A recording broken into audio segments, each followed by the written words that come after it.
It's really delightful to see so many people here who are interested in this play, Love's Labor's Lost. Amanda told you my name is Kathryn Moncrief. I'm a professor and chair of English at Washington College in Chestertown, Maryland, and I specialize in Shakespeare in performance. So I've written three books on Shakespeare, gender, and performance, as well as a book on figure skating, which I've done. I've got all kinds of things to talk about. And I'm happy to be joined by the director of our production, Brendon Fox. Brendon directs all over the country in regional theater. Some of his credits, most recently, are Baskerville at Long Wharf Theater, Cleveland Playhouse, and Cincinnati Playhouse in the Park, Peter and the Starcatcher and Angels in America, parts 1 and 2 at Playmakers, Much Ado About Nothing at the Old Globe and LA Shakespeare Festival, Two Gentlemen of Verona at Houston Shakespeare. His head's getting really big if I keep going on, so I'm going to stop there. And he is also a professor at Washington College in Chestertown, Maryland. I am the dramaturg. How many people know what a dramaturg does? I know some people in this room do. Excellent, almost everybody. For those of you who don't know what a dramaturg does, if that's an unfamiliar word for you, I'm a textual expert. So I come in and answer questions about pronunciation, about meaning, and I also provide historical research, both about Shakespeare's time period and about the time period we've set the play in. And I'm a sort of all-purpose question answerer. So if the director, or the designer, or one of the actors says, you know, what does this word mean? Or could you quick look up, did they play croquet in our time period? I'm the person who will do that as well. I'm also a little bit of a pedant who picks on our actors and says, oh, say the word this way, or think about that. And people have been really great about that. I just have to put in a little plug for this company. I dramaturg at other festivals and with other companies, and I could not be more delighted to be here for the first time. It's been an absolute joy to work with these actors and to work with these people. If you're going to come see Love's Labor's Lost, I assume you are because you're here for this talk. I'm a little bit biased, but you are in for a treat, I will tell you. Okay, so what I'm going to do today is tell you a little bit about the play. I'm going to share a little bit of the research that I did, some of the weird and interesting things about Love's Labor's Lost, and then I'm going to get our director involved for a little bit of question and answer. I might pick on our designer back there, Stephen. I see a couple of our actors. I might pick on those folks. So theater's collaborative, and it's okay with me if this talk is collaborative too. So think about your questions, and I'll try to answer those at the end as well. How many of you already know this play? Oh, I'm in luck then. How many of you don't know this play? Yeah, this one might be a little unfamiliar, Love's Labor's Lost. So I'm going to tell you a little bit about the background of the play itself. Okay, so Love's Labor's Lost opens with the King of Navarre's desire to develop an all-male society where he and his courtiers are going to spend 3 years observing a strict regime, including celibacy, fasting, and limited sleep, in order to spend their free time and energy in concentrated study and reflection. His single-sex enclave echoes early modern single-sex academic education for men, grammar schools, universities, and inns of court, as well as private academies, like academies of fencing and dueling, riding, music, and dancing, that were devoted to instilling gentlemanly virtues and skills. In convincing the men to undertake his project with him, King Ferdinand draws on important aspects of early modern masculinity, including fame, honor, and military service. He addresses his men as brave conquerors, readying for battle if they are armed to do. But he refigures this war-making from a physical external pursuit to an internal one with affections and desire as the enemies. He then elaborates on their agreement. He says, Navarre shall be the wonder of the world. Our court shall be a little academe, still and contemplative in living art. Throughout his opening speech, he figures loyalty as a primary virtue, and he repeatedly reminds the men of their obligations to him and of the deep oaths that they have sworn. He emphasizes that their honor depends on their fidelity to him and their willingness to participate in this educational experiment. One by one, some more reluctantly than the others, the men agree. So, this is our setup. What could go wrong? Right? Sounds perfect. This sequestered world of men as an ideal is soon challenged by the arrival of the Princess of France and her ladies on a political mission from her sick father. The king seems to have forgotten his courtly duties, or maybe he didn't anticipate a female sovereign representing her country's interests when he penned those rules. In his first interaction, the princess is quick to assume an instructive role, criticizing his discourteous plan to lodge her in a field rather than welcome him into his court. She says, "Fair I give you back again, and welcome I have not yet. The roof of this court is too high to be yours, and welcome to the wide fields, too base to be mine." When he refuses to break his oath, pointing out her lack of understanding, he says, "Your ladyship is ignorant what it is." The princess quickly proceeds to instruct and inform the young bookmen. Their single-sex academy and these new oaths soon proves fragile as the play exposes the flaws inherent in this system. This takes place in the world of Navarre. It's a gentle, pastoral place that's peopled by a schoolmaster, a curate, a constable, and a clown. That sounds like the beginning of a joke, right? A curate, a schoolmaster, and a constable walk into a bar. They also have in this place a visiting Spanish courtier who falls in love with a beautiful dairy maid named Jacquinetta. When the men predictably succumb to desire, fall in love with the women, and then endeavor to pursue them, it is in fact the women, though they too have fallen for those men, the women have the upper hand and who control the progress of these relationships. The young courtiers write poetry, send love letters and gifts, and entertain the women dressed up as Russians.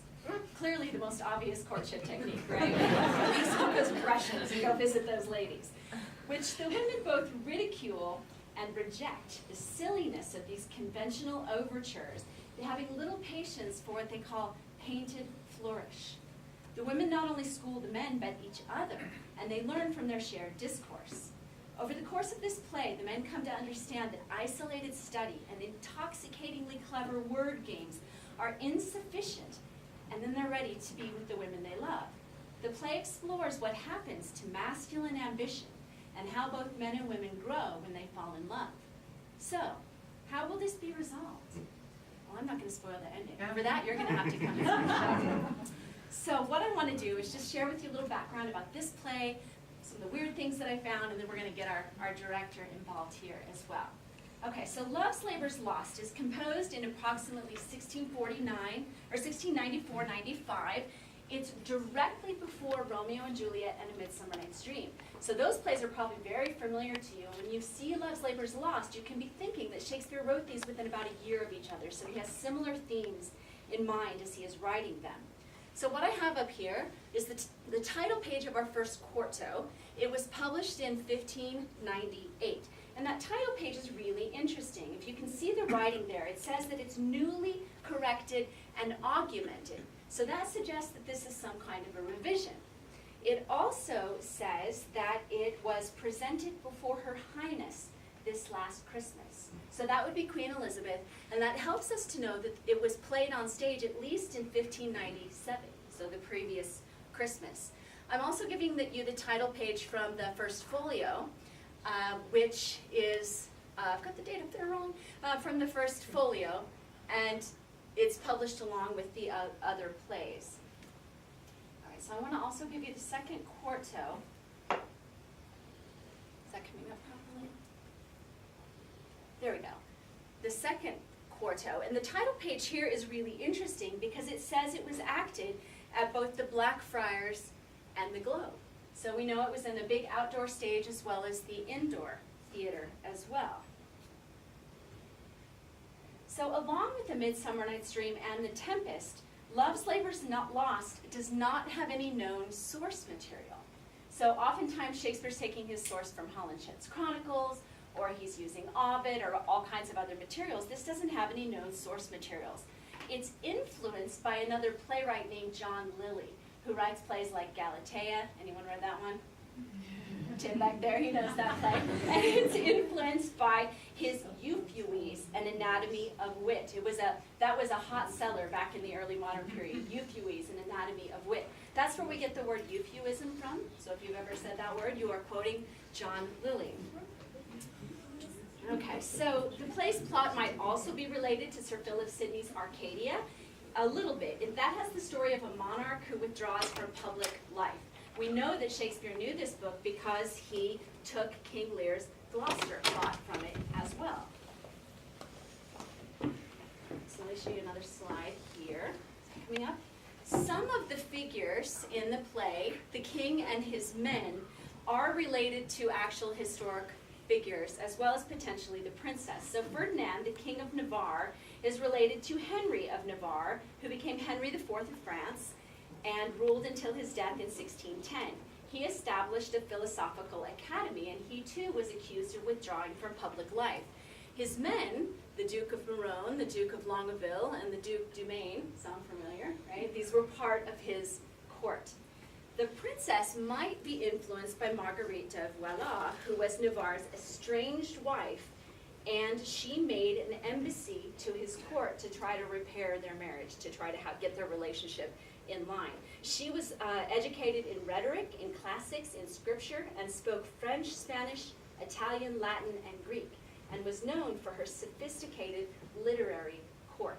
So you can see what Shakespeare is thinking about with these particular people. Okay, so Love's Labour's Won. You heard about this one? What's this play, right? There is, intriguingly, for Shakespeare nerds and Shakespeare scholars, there are references in the time period to another play called Love's Labour's Won. So I'm showing you one of them here. It's mentioned in 1598 by Francis Mears in his Pallidus Tamia, Wit's Treasury. So he's praising contemporary English poets, and he gives a list of plays by Shakespeare. For comedy, witness his Gentleman of Verona, his Errors, his Love's Labour's Lost, his Love's Labour's Won, his Midsummer Night's Dream, and his Merchant of Venice. Intriguing. We get another reference in a 1603 manuscript. This is a packing list from a bookseller named Christopher Hunt, who was packing up books to move to another location. And this packing list has an inventory, basically. It has a list of titles, and I'm giving you the detail from that as well as the sheet itself. And those plays are The Merchant of Venice, Taming of a Shrew, Love's Labour's Lost, Love's Labour's Won. All right, so what is this? We don't know. We don't have a quarto of Love's Labour's Won. It doesn't appear in that 1632 first folio. What is it? So scholars have lots of theories. Is it a sequel? Is it a lost sequel, a play that we don't have? We know that many plays appear on lists of publication, appear in the Stationer's Register, but we don't actually have the plays themselves. Has it fallen to that fate? Or is it an alternate title for another one of Shakespeare's plays? Some people suggest that it's Taming of the Shrew, but that first list listed Taming of the Shrew, right? So that sort of rules that out. Some people think it might be Much Ado About Nothing.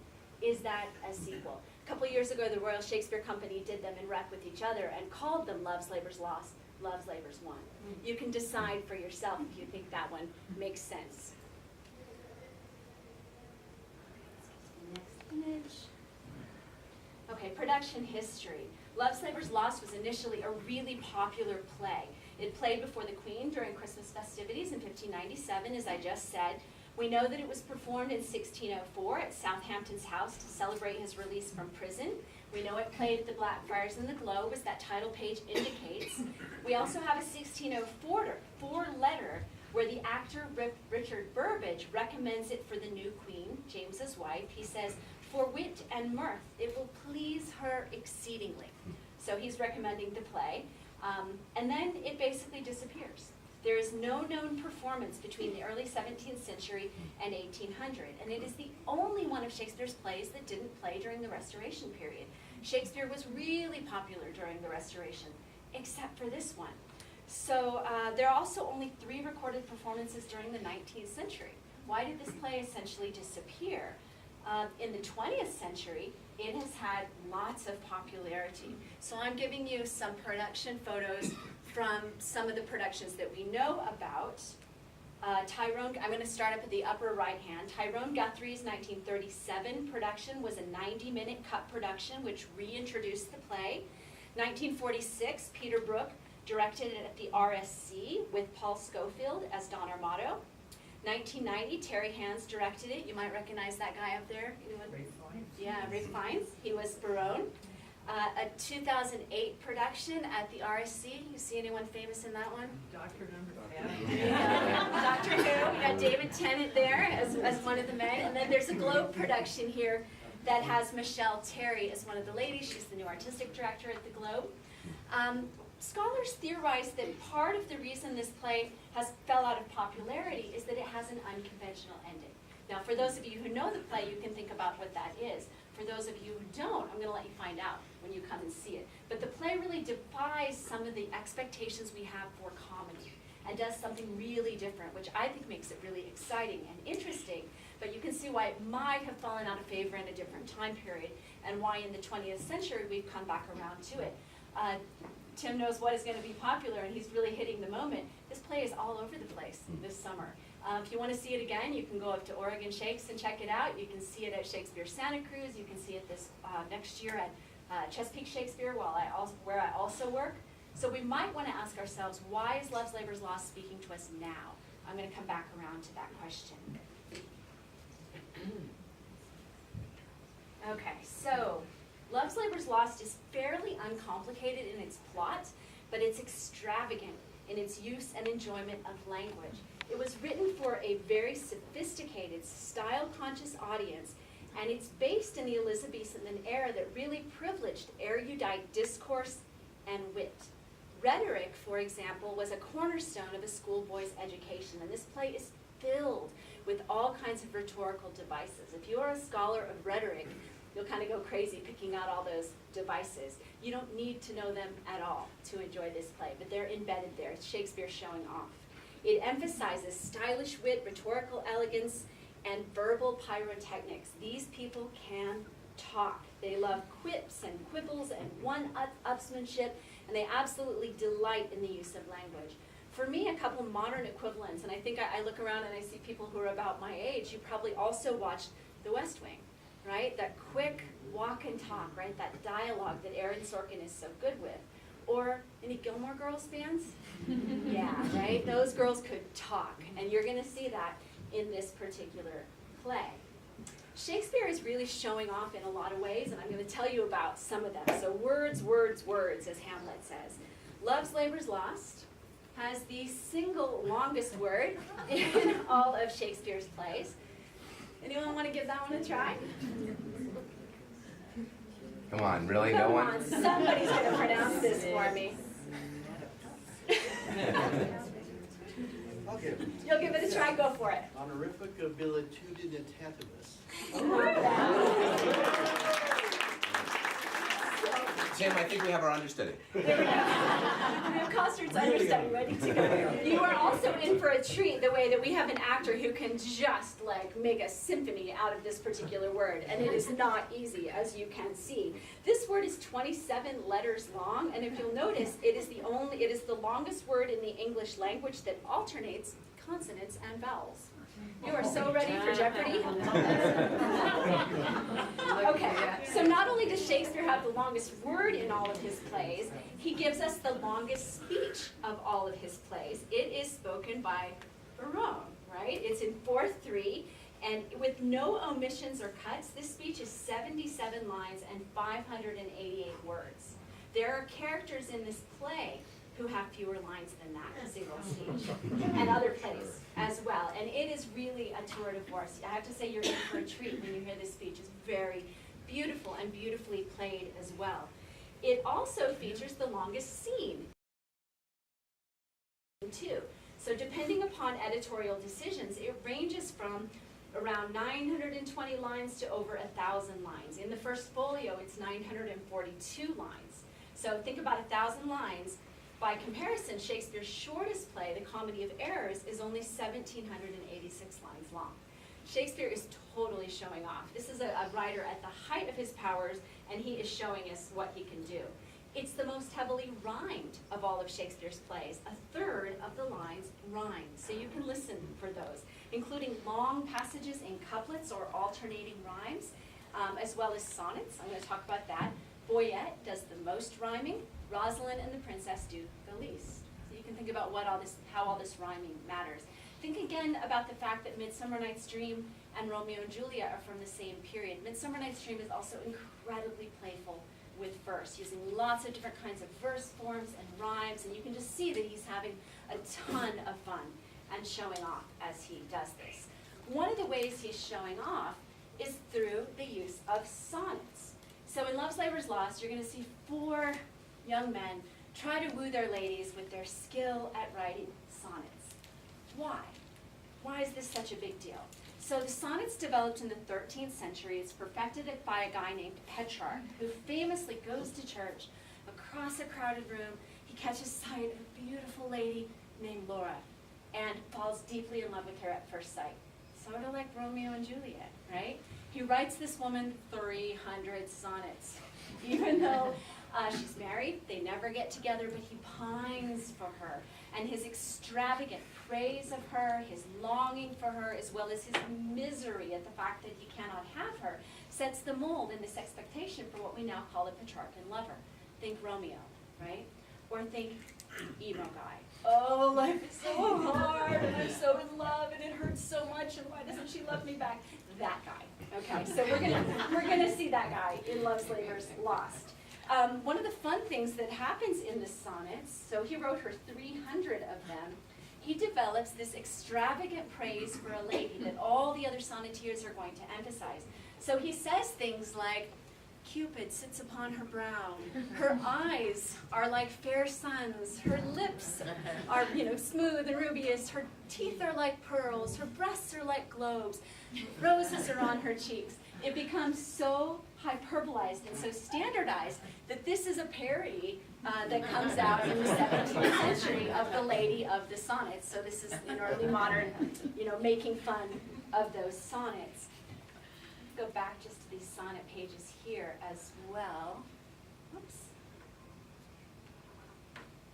Okay, so the sonnet's imported into England by Thomas Wyatt and his contemporary Henry Howard, the Earl of Surrey. They develop our now famous rhyming sequence for sonnets, A, B, C, D, C, D, E, F, E, F, taking you back to high school, right? You probably did a little bit of this. And this started the craze for sonnets. 1591, Sir Philip Sidney publishes something called Astrophil and Stella, bestseller, right? And it absolutely, everybody wants to be Sir Philip Sidney. He is the Renaissance man. He's a courtier, he's a soldier, he's a poet, he's an aristocrat. He writes this sonnet sequence, and anyone who wanted to be an important writer wanted to do that. Astrophil and Stella, 108 sonnets. So he writes 108 sonnets to Lady Penelope Rich, who was also married, who he could not be with. Similar thing to Petrarch, lots of pining, and this is our sonnet. So then a bunch of other people want to do exactly this same thing. At least 40 printed collections of sonnets appear in this time period. Shakespeare publishes 154 sonnets, right? So he's participating there. He also imports the sonnets into a lot of his plays. Think about that famous scene in Romeo and Juliet where they meet hand to hand as Holy Palmer's kiss. You know that scene? But if you want to get really geeky about it, the lines themselves form a sonnet. Total show-off. First prologue, 2 households both alike in dignity in fair Verona where we lay our scene. Nice prologue, 14 lines. It's a sonnet. So Shakespeare is embedding those. There are sonnets embedded in this play as well, not just the sonnets that the men read, but just in normal dialogue there are sonnets happening. So you can geek out a little bit and listen for where those might be. All right, so I said that this was 1594-95. The sonnet craze absolutely peaks in the 1590s. So you can see Shakespeare participating there. Along with, I would argue, Romeo and Juliet and As You Like It, 1599. Orlando, what does he do? Shows love for Rosalind. What's his extravagant gesture? It's sonnets on trees, right? He writes all these sonnets and he puts them on the trees. So Shakespeare is both using that Petrarchan lover, but also critiquing it, right? Think about the way that Rosalind schools Orlando as well. You're going to see the ladies do that in this play. Okay, a couple other fun things, a little background research. Love tokens. In 5-2, the king and his men try to woo the ladies, not only with their sonneting skills, but they send them some gifts. And in early modern culture, giving and receiving of gifts was expected, and it strengthened intimate bonds. We still do that, right? If you think about the giving of an engagement ring, that's going to signify an intimate bond. So the four ladies are going to receive gifts. The princess gets a lady walled about by diamonds, up there in the upper right. So a cameo or a miniature with jewels. We see gifts as gloves, we see pearls. These are all really standard gifts. You can see them in other plays as well. In A Midsummer Night's Dream, Aegeus is talking about Lysander wooing his daughter, and he says, Lysander has interchanged love tokens with my child. And then he proceeds to name them. So the guys in Love's Labors just send one gift, but compare this to Lysander. Bracelets of thy hair, rings, gauds, conceits, knacks, trifles, nosegays, sweetmeats, all the things. Other courtship gifts include the handkerchief that Desdemona receives from Othello, her first remembrance from the Moor. So gift giving is really important. All right. That scene I referred to earlier about how the guys try to woo the ladies dressed as Russians, not the most obvious technique in the world. But in our time period, they became aware of Russia in the middle of the 16th century. So Russia existed, but they discovered Russia. And then the Muscovy Company was formed in 1555. A Russian ambassador visited Elizabeth's court in 1557, and trade negotiations were complicated because Ivan wanted to marry Elizabeth and then one of her ladies in waiting, so things got a little complicated there. Knowledge of Russia was a little bit patchy at this time, and it was distorted by myths and prejudice. They believed it was a vast, cold land peopled by uncultured peasants with an inordinate love of drinking. And there was a text published in 1591 of the Russian Commonwealth, and the writer of this text wrote about the Russians. As for the truth of his word, the Russian for the most part maketh small regard of it, so that he may gain by a lie and breach of his promise. This perception of Russians as liars and oath breakers resonates in Love's Labour's Lost. The final scene is probably influenced by revels that were put on at Gray's Inn in 1594-95. During that Christmas season, 6 knights returned from Russia along with the ambassador, and they showed up at court dressed as Russians. And you can see some pictures of Russian attire. Scroll down here. One other thing that's a little obscure to us, but that would be known by the Elizabethans, are the Nine Worthies. Anyone familiar with those guys? Not so much? Yeah. So this play has a play within a play. Think Midsummer Night's Dream, right? We're going to end with this lovely entertainment, Pyramus and Thisbe. Everybody knows that story. And in fact, Shakespeare's not done with Pyramus and Thisbe after writing Midsummer. He goes on and writes Romeo and Juliet, right? The Nine Worthies would have been as familiar as Pyramus and Thisbe to the Elizabethan audience, but not so much for us. So who are they? First described in the 14th century, the Nine Worthies included 3 pagans, Hector, Alexander the Great, and Julius Caesar, 3 Jews, Joshua, David, and Judas Maccabeus, and 3 Christians, King Arthur, Charlemagne, and Geoffrey de Bouillon, who embodied masculine chivalric ideals. So I started talking about masculinity, right? So they're going to put on a pageant that has the 9 worthies who are embodying these ideals. So in 5-2, Don Armato, with some help from the Navarre locals, presents this entertainment. They managed to present 5, including 2 who aren't worthies at all, and before a heckling audience. And they have quite a challenge to keep the courtiers in line. Part of the joke is that these are outsized characters, and they don't quite match the characters who are playing them. So for example, Moat, who is a youth and small, presents Hercules. So that's some of the humor there.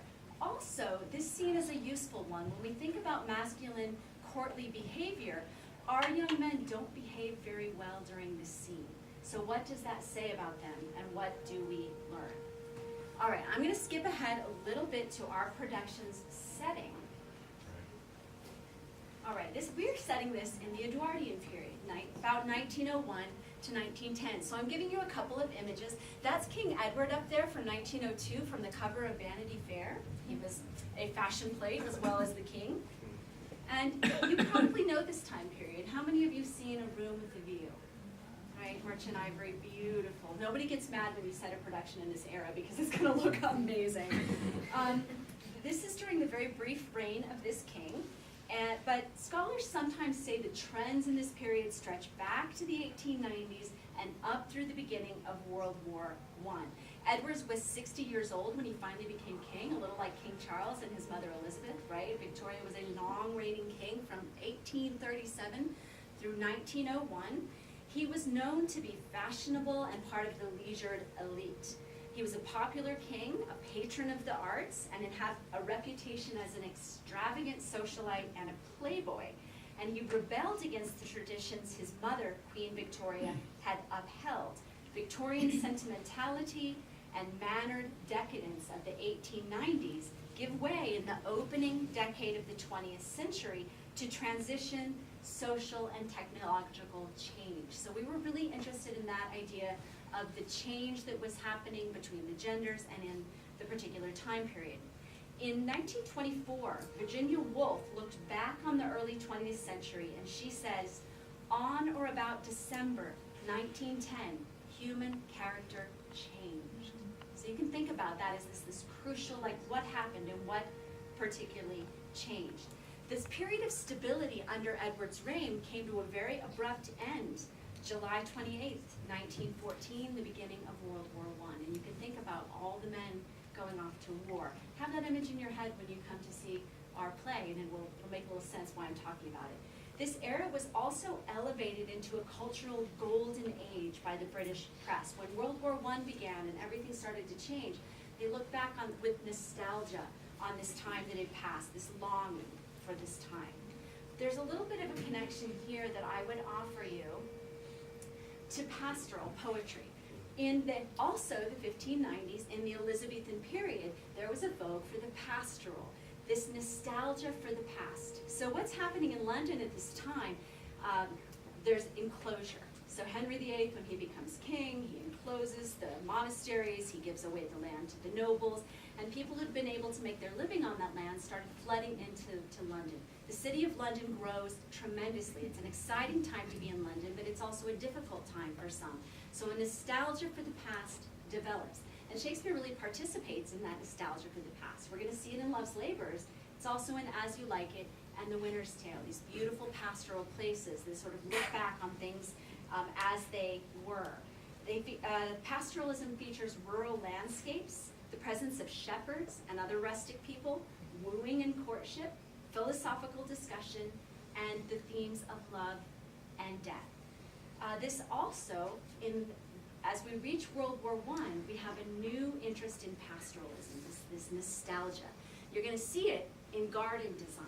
So I'm giving you a couple artistic images here on the left and the right that were inspiring to our designers.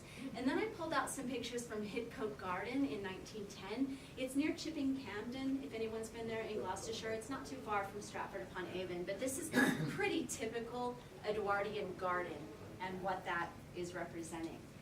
It is in reaction to high Victorian formality. So you're going to see romantic, rustic idols crafted around a house, natural materials, and exuberant planting. You're also going to see things like rustic paths, wooden glades, stone flags, terraces, topiaries, and fountains. You're going to see that when you come to this show. It's really, really beautiful. All right, another quick thing to mention here. Courtship, pleasant jest, and courtesy is what they're going to do in this place. In the Elizabethan period, there are all kinds of leisure activities, and the courtiers in Love's Labours Lost fill their time with masks, entertainment, dancing, sports, and games. Archery and hunting, all these things are mentioned in the text. Archery and hunting, backgammon, bowling, hide and seek, and a game called Flapdragon. I'm going to come back to that one. This is Queen Elizabeth hunting a deer. And so we have a hunting scene with the princess and her ladies, so Shakespeare is hearkening toward that. We also get a mention from Coster, the game called Flapdragon. Do you guys know this one? I did not think so. I did not either. This is a game involving a raisin or a plum floating in a bowl of burning brandy that had to be snapped up in the mouth. I couldn't find an Elizabethan picture of Flapdragon, but I found one from our time period, essentially. Now, You know, there's nothing like burning alcohol, fire, and children. Says a party, right? So there's flap jargon.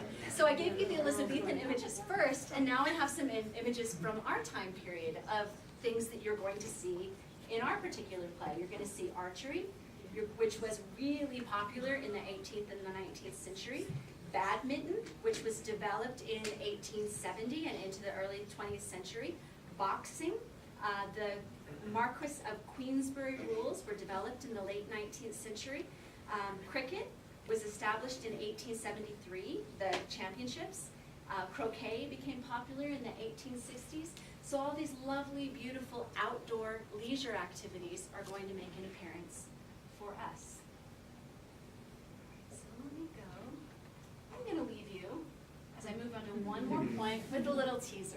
Right? These are some beautiful publicity photos.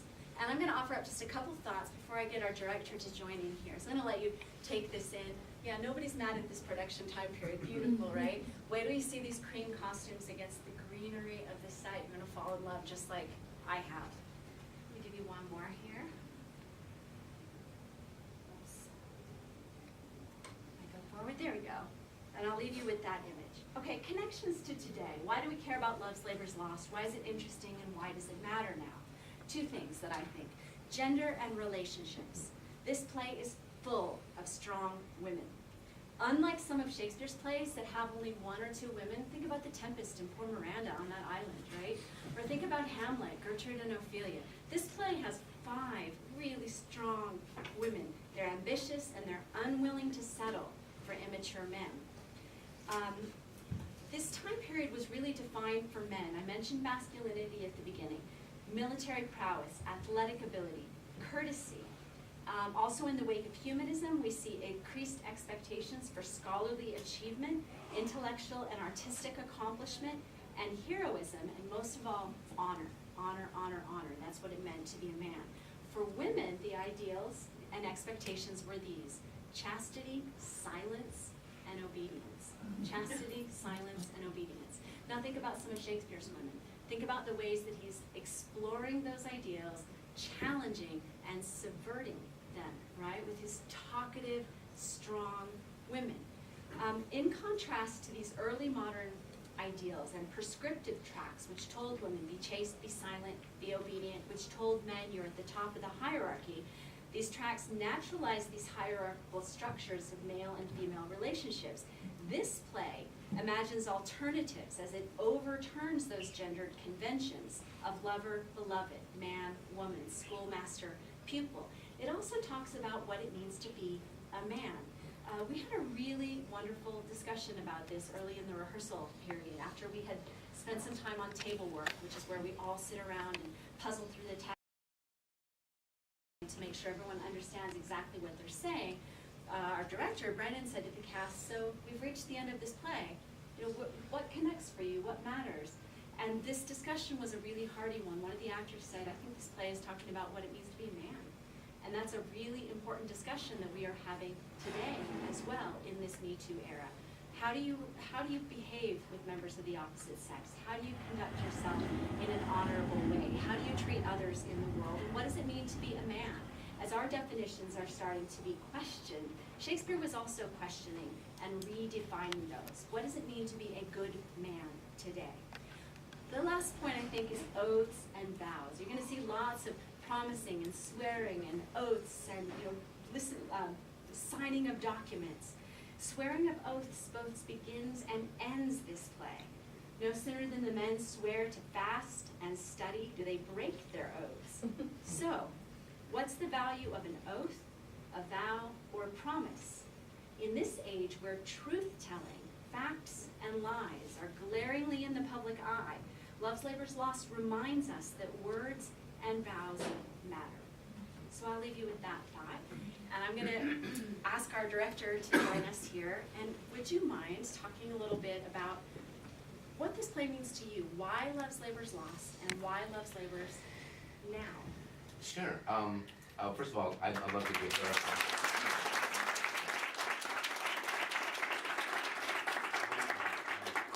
I was still learning things listening to that, and it also I can give you a chance to drink some water. There we go.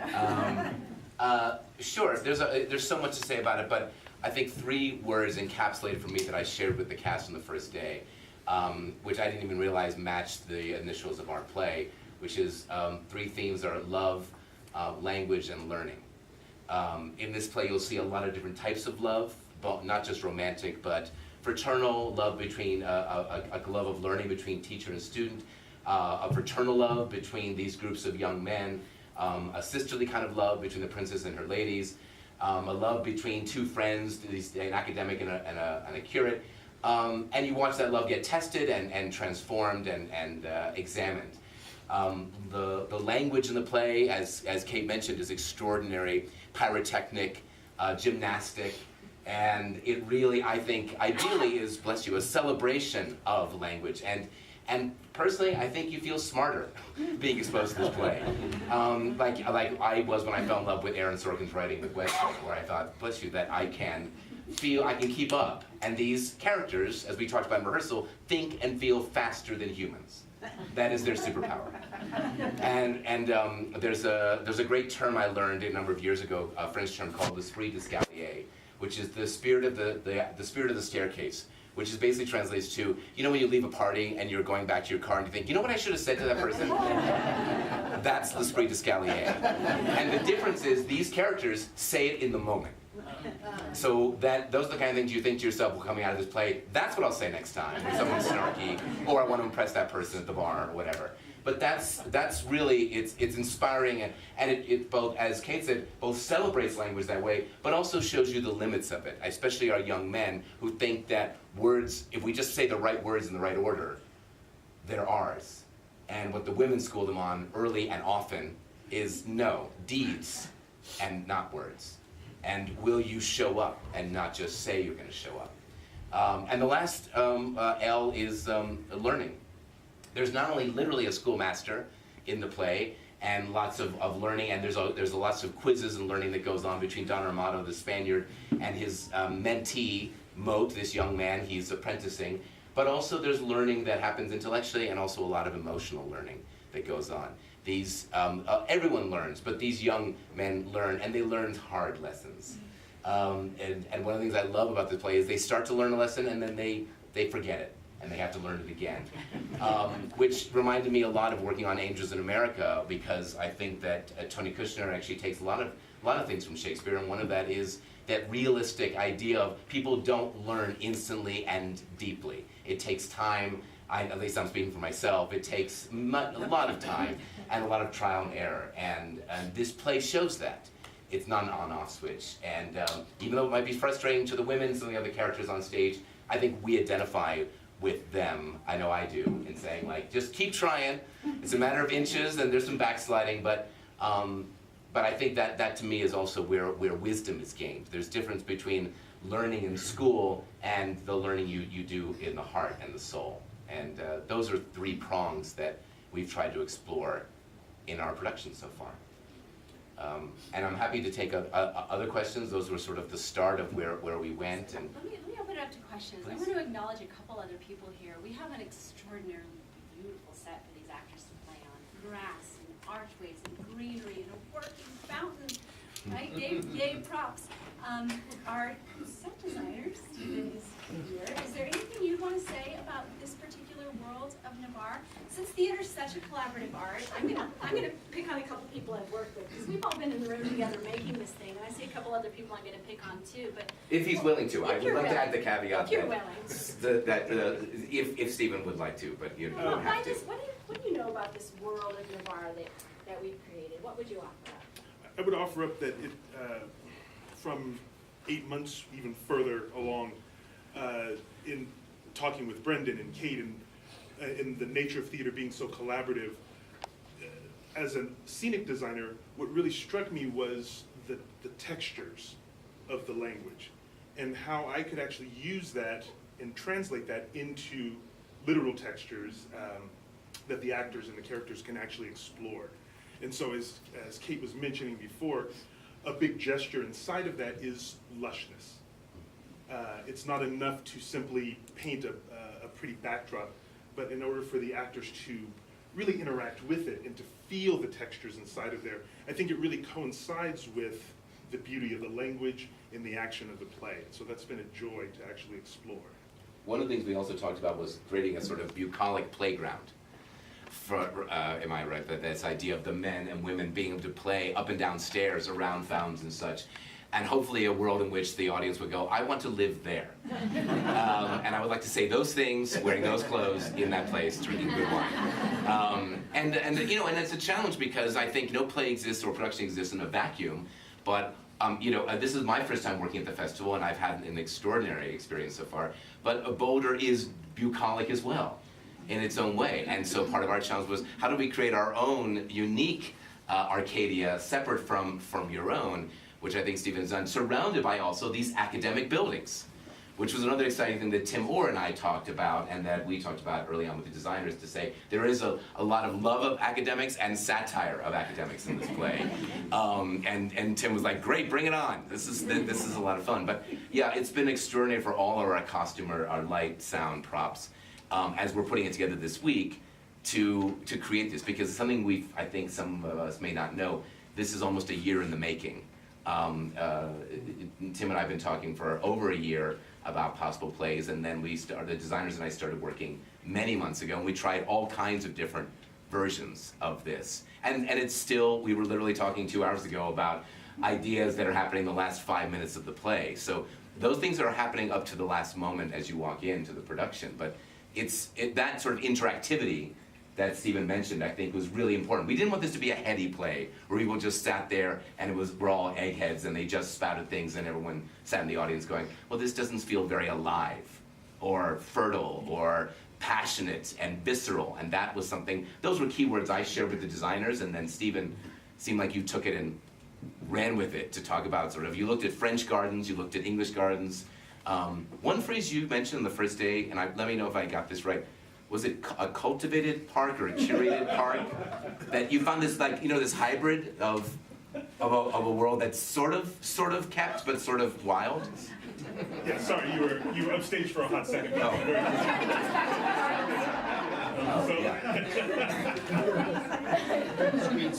Trying to help there with the gardens. Yeah, so to expound on that, we did go round and round about what it meant to live in a bucolic environment. And my first impulse in this collaborative process was to actually look at the very well curated and manicured French style garden. Every hedge is beautifully shaped. Pathways move you in and out of different locations. And we had some wonderful conversations about what that does, or how that actually could fit into this play. And frankly, it didn't work. and in the best way possible. And this is actually a bit of insight into what the wonderful back and forth of theater collaborators is about. Something that Brendon had mentioned was this idea of being able to have surprise entrances, to what it means to frolic through the forest, what it means to frolic through or have to really push your way through ivy to get into a different location, which led us all actually down this idea of something that is, I like to call a curated forest. And I think about, and I use this example, I'm sure we've all seen Downton Abbey. If we haven't, we need to see this. But when you think about when they're outside of the Abbey and they're just wandering the grounds, right? Everything is set in a specific place to be as beautiful as possible, but it was thought out. It may not look that way, but every tree and shrub and the density of the textures of those things was all purposely thought out, and that really translated into this curated forest that is Navarre. So I'm going to throw one more little element in here. We've been talking about the text, we've been talking about direction, all these heady ideas, we've been talking about design. If they're willing, we have a couple actors here, and if there's anything they'd like to offer up about this collaborative experience, about the love, language, and learning that they go through. Are you willing? Yeah, sure. I was going to say, I'm Seth. The language is amazing. There are still moments, even up to and including last night, where some joke will come out. I remember Ralph over here in these monologues. you'll pick out some line and you realize what the joke is, and it's brilliant, and you've never caught it before. So there's all these little things that we're still catching. And the language is really, it's on fire the whole time. You get to say Shakespeare's longest speech. How is that for you? Oh, it's wonderful. It's long, but it's the language is so beautiful. It flows, and we've worked on it a lot. And like a lot of the characters, there's such great arcs and such great relationships we have with each other. It's been fun. It's like a piece of music. I mean, one of the things we It talked is, about, yeah. that it's like different movements. So this is when you're talking about this idea, and also something that Seth is doing beautifully that he mentioned about relationships is you don't just talk at people. This idea is for you. This idea might be for you. So the characters are picking out, like, it's like know your audience. This is what might connect with someone else. So that's something we've been playing with all through rehearsals, was trying to build an ensemble of people who are actually trying to crack each other up, or turn each other on, or or impress each other in some way. And I think that whether you're talking to your male friends in the play, or the women, there's a delight in language. I mean, this idea that, and I don't know if Ralph, you want to speak to this too as the Spaniard, but we talked a lot about enjoying language, not just the person who says the joke or the witty thing, but those who receive it. Yeah. Could either of you guys want to touch on that? Because that two-way street is, I think, really important. Well, I feel like our motto, hi, I'm Raphael, it's as though he's a natural jazz musician who's been asked to play the classics. And so there's a translation that has to take place. So he can be a master at one thing and enjoy a kind of impulsive Baroque stylization of language, of this second language that he's encountering. And at the same time, not always sure how to pronounce things or what somebody means by a turn of phrase, and is intrigued by that and uses it. So that's what I would say. Can you give us a taste of how you describe a woman early on in your letter? You mentioned you call a woman like 3 different things, and Coster's like with a. Oh, with right, a wench. yes. You're gonna put me on the Sorry to put you on the spot. This is why the actual with a child of our grandmother Eve, a female, a woman. The child of her grandmother Eve is one of the first things. Yeah. This is one of the really fun things about this play, these discoveries that these men and women make, not just the 4 courtiers, but we have a seasoned man of the world, a Spaniard who finds himself in Navarre. He goes from court to court, very sophisticated, and he crosses paths with this beautiful country girl, and everything changes. Like, what happens when love hits you, and what do you do with that? What happens to the heart? And I think this play has a lot of heart. It's got this eloquent, really elaborate, beautiful language, but it also has, I think this is why we're still going to see Shakespeare, right? Why do we care about Shakespeare? He's been dead for 400 years. Time to move on? No. Shakespeare, more than any other author, explores these really human emotions. What happens when you see a beautiful girl? What happens when you fall in lust? What happens when you're so in love and those emotions aren't returned, or when they are? And this play really is deep in that midst. Seth, you were going to say? I was just going to say, in relation to the setting, it's also been fascinating. We've talked a lot about this, that these characters are interacting in a place where there's a little bit of unfamiliarity. They're in a park. They're not in their court. They're not in. It's a little less formal than maybe it should be. So people are bouncing these ideas off of each other somewhere in private, or somewhere that they haven't really been before. I mean, that can remember cause. when you were in school and it was a hot day, and that one day when you're like, can we please have class outside? And the teacher says, yeah, let's do that. And you run outside, and that sort of exuberance of the outside and of learning, and we're free for this particular moment.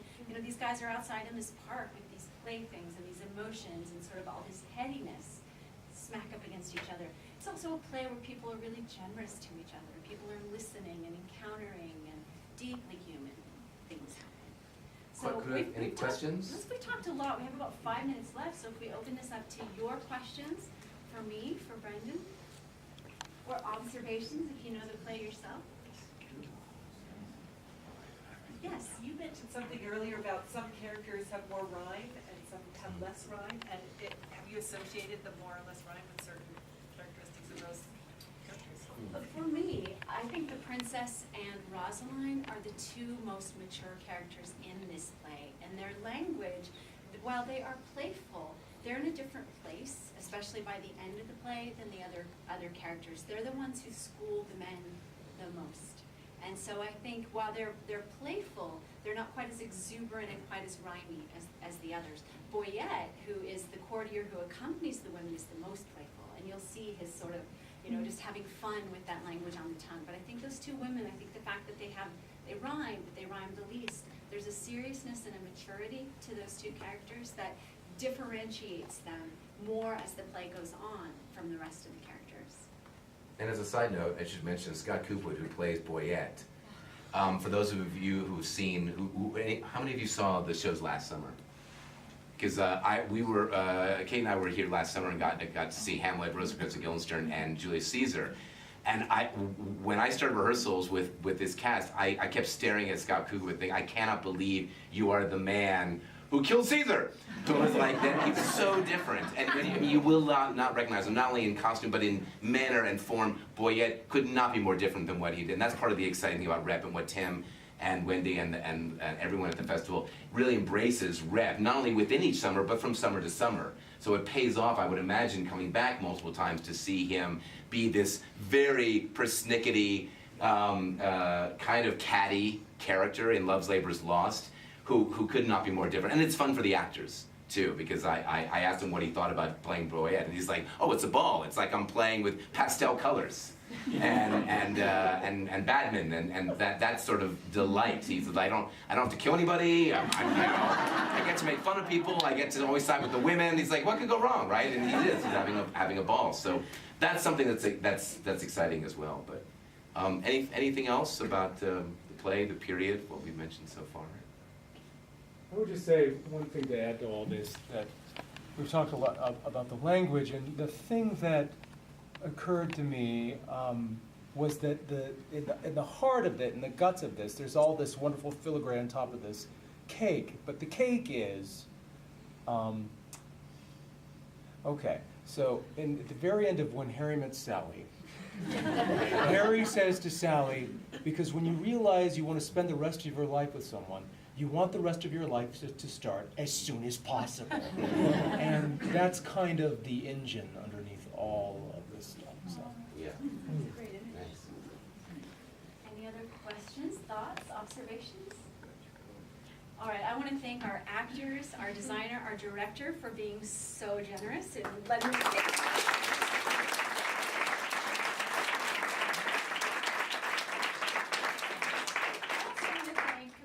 here. We have Tim, we have Amanda for creating this beautiful festival that you have in Boulder and letting us play in your playground. Thank you.